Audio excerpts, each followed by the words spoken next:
안녕하세요. 판매자 시선으로 세상을 바라보는 꾸꾸는 이 팀장입니다. 이번 영상에서는요, 택배 2위로 올라선 무서운 쿠팡, 쫓기는 CJ 대한통이라는 주제로 한번 말씀드려보겠습니다.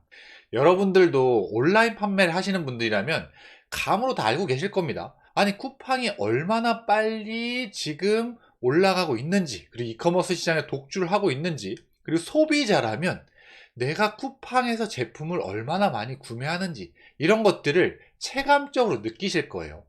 그래서 쿠팡의 물동량이 생각보다 많구나. 이 쿠팡의 자회사 택배회사인 CLS, 쿠팡 로지스틱 서비스가 택배 물량이 좀 많구나. 이런 생각을 하셨을 텐데, 그게요, 공개적인 수치로 이제는 택배 2위로 올라섰습니다. 1위는 누구냐? 당연히 CJ 대한통운이죠. 한때는 이 택배 점유율 50%에 육박했던 CJ 대한통운입니다. 그런데 이제 이 쿠팡이 CJ 대한통운을 쫓아가고 있고, 그 차이가 그렇게 많이 나지 않습니다. 예전에는 압도적인 CJ 대한통운이었는데요.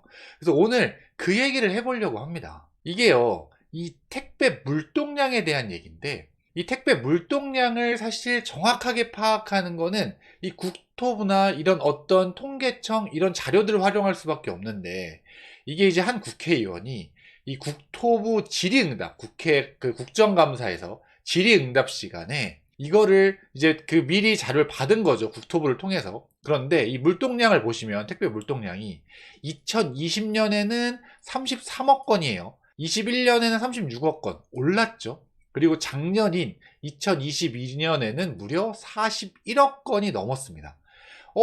이 억건으로 하니까, 이게 물동량으로 하니까 잘 감이 안 오실 거예요. 자, 그러면 이거를 우리 국민이 5,100만 명이잖아요. 자, 이 5,100만으로 나눠서 이 1인당 택배 물량이 얼마나 될까 봤더니 2020년에는 65건, 21년에는 70건, 작년에는 무려 80건입니다.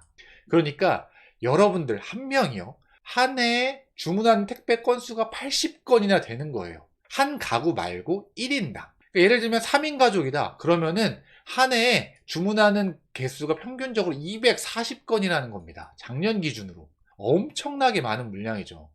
이 택배 물동량이 진짜 엄청나게 빠르게 증가하고 있어요. 이커머스 시장 자체가 커지는 것도 있고, 그리고 이제는 기본적인 정말 작은 것들도 그냥 택배로 시켜버리는, 이커머스 시켜버리는 이런 상황이 되다 보니까 물동량이 많아지는 거죠. 그런데요, CJ 대한통운은 좀 다릅니다. 이 CJ 대한통운은 자, 연도별로 보세요. 2018년도부터 2022년도까지 이 CJ 대한통운의 집하량, 그러니까 물동량에 대해서 갖고 왔는데요.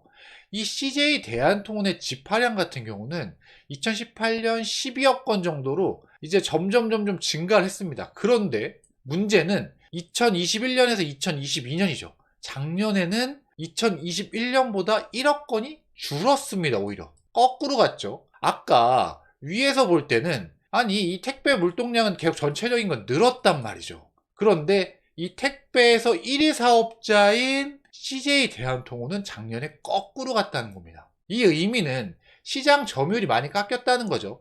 지금 여기 녹색 선으로 나와 있는 이 시장 점유율은 약간 오차가 좀 있으니까 요거는 그냥 패스하시고 그냥 이 추이 정도만 보시면 될 것 같고요. 실제 이렇게 거꾸로 갔습니다. 그래서 이 택배 시장 점유율이 어떻게 됐냐? 이 CLS 쿠팡 로지스틱 서비스 같은 경우는요, 작년에 12.7%였습니다. 그런데 올해 8월 말 기준까지, 8월 말까지 이 점유율은 24%까지 올라갑니다. 11.4%나 상승했죠. 쿠팡의 자회사, 쿠팡 로지스틱 서비스의 택배 시장 점유율이요.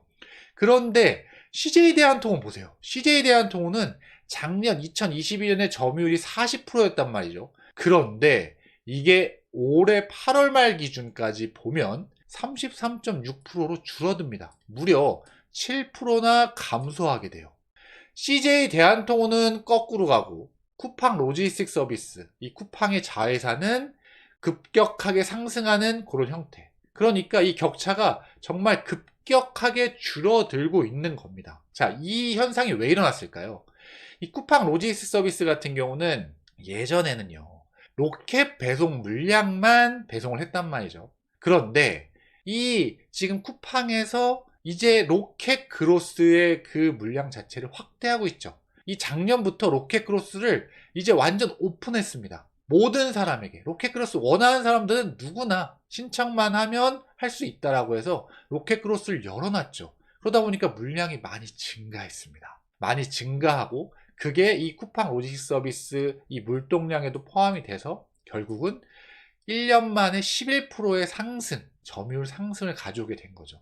반면 CJ 대한통운은 계속 쿠팡에게 점유율이 뺏기는 모양새입니다. 그러다 보니 2022년 작년에도 사실 이게 줄어든 건데 40%라는 게, 근데 올해는 더 줄어들어서 7%나 더 줄어들어서 33.6%까지, 예전에는 택배 시장의 50%까지 넘봤었던 이 CJ 대한통운의 택배 점유율이요 33.6%까지 쪼그라들게 된 겁니다. 자, 여기서 쿠팡과 CJ 대한통운 누가 더 마음적으로 급할까요? 당연히 CJ 대한통운입니다. CJ 대한통운은요 진짜 발등에 불이 떨어졌죠.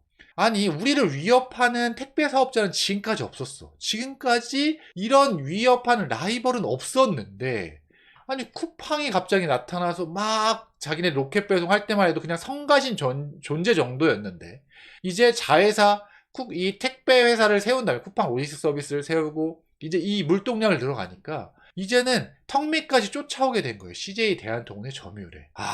진짜 CJ 대한통운은요 진짜 힘들겠죠. 제가 정말 잘 아는, 정말 오랫동안 잘 알아온 지인이 CJ 대한통운에서 정말 오랫동안 일하고 있습니다. 물론 전략 파트나 이런 쪽은 아니기 때문에 그런 건 정확히 모르겠지만 이 내부 분위기의 내용을 들어보면 항상 쿠팡에 대해서 얘기를 한다고 합니다. 항상 쿠팡을 어떻게 잡지? 쿠팡을 어떻게 따돌리지? 쿠팡한테부터 어떻게 방어를 하지? 그렇지만 뾰족한 수가 없는 거예요. 쿠팡을 따라잡겠다고 실제 오넷 서비스를 냈잖아요. 당일 배송 서비스, 주말에도 우리도 배송하겠다 오넷 서비스를 냈지만 사실 소비자로서 느낄 때 이 오넷 서비스 크게 와닿지 않습니다. CJ 대한통운 배송이 많이 빨라졌나? 그런 것도 잘 모르겠어요. 사실 CJ 대한통운은 그냥 아무것도 안 하고 있는 게 아니에요. 발등에 불이 떨어졌기 때문에 이 네이버랑 도착 보장 서비스 같이 하고 있죠. 협업해서. 카페24하고도 도착 보장 서비스를 같이 하고 있습니다. 그리고 한창 뜨고 있는 중국 직구 서비스 알리익스프레스의 이 국내 배송도 CJ 대한통운이 담당하고 있어요.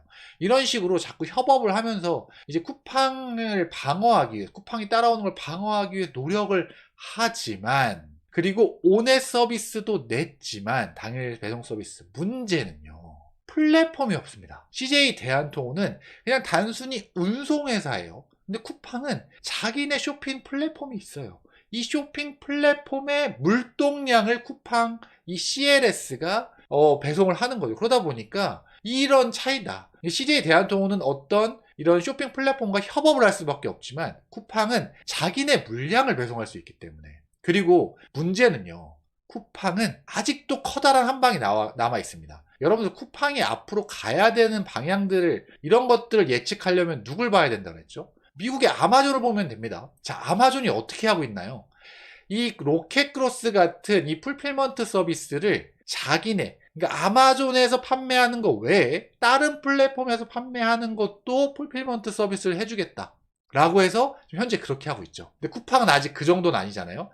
자기네 쿠팡 플랫폼 내에서 판매하는 업자들 같은 경우에 풀필먼트 서비스를 이용하게 해주는데, 나중에는 네이버 스마트 스토어를 하거나 G마켓을 하거나 11번가를 하거나 이런 판매자들에게도 쿠팡 풀필먼트 서비스 로켓크로스를 이용하게 해줄 겁니다. 그러면서 더 물동량을 늘려가겠죠. 그리고 마지막으로는 정말 택배처럼, 이 택배사처럼 영업을 하는 거죠. 그래서 이 마켓플레이스, G마켓에서 판매하는 어떤 판매자들한테도 영업을 해서 택배사처럼 이 G마켓에서 판매하는 사람들을 이 쿠팡 로지스틱 서비스 택배를 이용하게 하는 겁니다. 그래서 그렇게 물동량을 늘려갈 수 있는 아직 여지가 남아있어요. 마지막 큰 한 방이 남아있거든요. 이걸 아직 안 썼단 말이죠.